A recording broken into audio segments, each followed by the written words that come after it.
Story time. So, hey, just sold this listing in Hoover.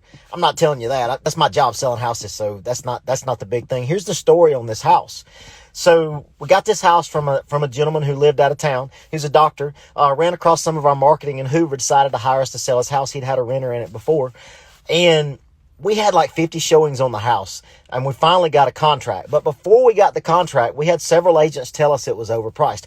One agent, local agent, told us it was $100,000 overpriced.